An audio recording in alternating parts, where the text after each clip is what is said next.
Good morning, scholars and future wonks. I want to start out today's daily briefing with some very interesting news coming from the United States Treasury Department. You might think I am going right into economic indicators, and I'll talk about how the Fed is planning to raise interest rates uh, this week, but not going to go there. U.S. Treasury official revealed late last week that Syrian dictator Bashar al-Assad, has been the biggest buyer of oil from Islamic State. Now, let's just pause for a second. Islamic State is one of the terror rebel groups fighting to try to remove Assad from power. But if this report is accurate, Assad is buying oil from Islamic State. John Kerry actually said ISIS needs to sell oil and Assad needs oil. So, what a strange situation this is. The Treasury Department says that the terror group has sold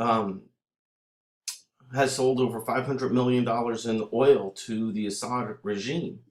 And there's indications that John Kerry is aware of this.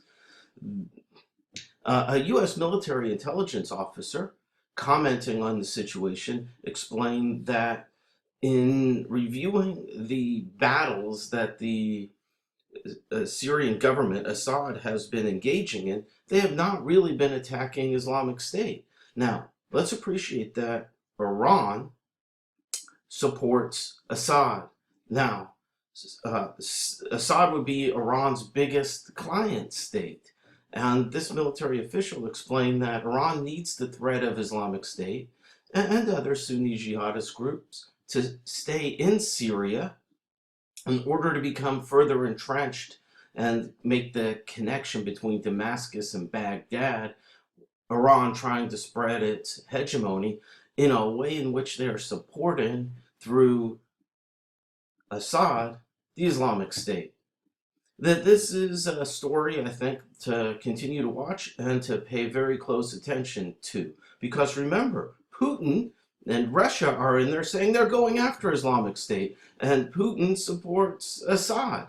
So, what a web of complicated proxies and scenarios there. Let's keep that on our radar as we head into the break. And talking about heading into the break, some new numbers this weekend. Donald Trump is risen to new highs, and Ben Carson's support has plummeted among Republican primary voters after the tumultuous month of international and domestic terrorism. This, according to a new Wall Street Journal NBC News poll. Trump leads the Republican field nationally with 27% support, taking over the top position from Mr. Carson, who led the same poll in late October. Senator Ted Cruz of Texas has vaulted into second place, and there are signs that he's picked up the support from former Carson supporters, with Marco Rubio coming third. Now, I want to point out that Carson dropped from 29% to 11%, so big fall. But now, in state-by-state polling, and we know that the Republican nominee is not selected in a national election, but state by state. So this is where it really matters. We find the biggest shocker. Ted Cruz has shot to a 10-point lead over Donald Trump in the latest Bloomberg Des Moines Register poll. Wow. We were just looking at numbers at the coffee chat on Saturday, seeing Trump's lead and doing yeah, can you see my Band-Aid? I sliced my thumb cutting a bagel, and it's a minion. It's a minion Band-Aid. But whatever, I'm not spurting blood all over the screen. That's the important thing. So we were playing with numbers and prognostications about points, and you see just how all these shifts indicate that the GOP presidential field is really still sorting itself out. And we're less than 2 months away now from the February 1st Iowa caucus. So I'm telling you, this is just going to be up and down exciting.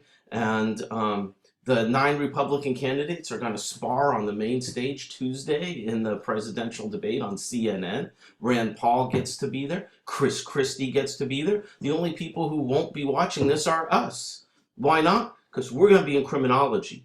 Shimasaki and I are hosting the criminology workshop at 5 o'clock to 7 o'clock on Tuesday and Wednesday. So the only reason to miss the debate is to be in criminology, learning about crime scene investigation and psychopathic killers. And then we'll watch clips about the debate. So how about that global climate deal? Its success hinges on countries making painful decisions, with all countries rather than just developed industrial nations joining in the pledge to curb their greenhouse gas emissions. This is a brand new approach to climate change. But listen to this, the core of the deal is a collection of voluntary plans by each country to address climate change within the context of its own domestic economic and political situations. So it's everybody in good faith because these plans are not legally enforceable. How are they going to verify just not legally enforceable individual nation plans to abide by the agreement? On a good note, many global corporate headquarters have rushed to publicly embrace the climate deal straight off. So there's some good sponsorship there. And to wrap this political briefing up this morning, let's take a look at the Obama administration. Obama chairs a National Security Council meeting at the Pentagon at 10:45 this morning on the campaign to counter Islamic State. You think they'll be talking about how Assad is buying oil? I imagine they'll be getting a briefing from the Treasury Department, and maybe Obama wants to make a phone call to Putin and discuss how Putin's ally is really messing with both of our nations. And perhaps, maybe Putin wants to have a conversation with Iran, Russia's ally. Tell them to stop supporting the Islamic State. Remember, Iran was supposed to be getting this nuclear deal in order to help support fighting Islamic State. Remember, they're enemies. So be aware of that. I didn't even take a drink. So that briefing is happening, or that meeting is happening, where I hope there's a briefing. Joe Biden is also attending. And what else is going on? Biden is going to then deliver remarks at the event for Mr. Obama's 100,000 Strong in the Americas Education Initiative. So, active day for the Obama administration and active day for all of us. Okay, scholars and wonks, let's stay on top of politics. Go Falcons. See everyone soon.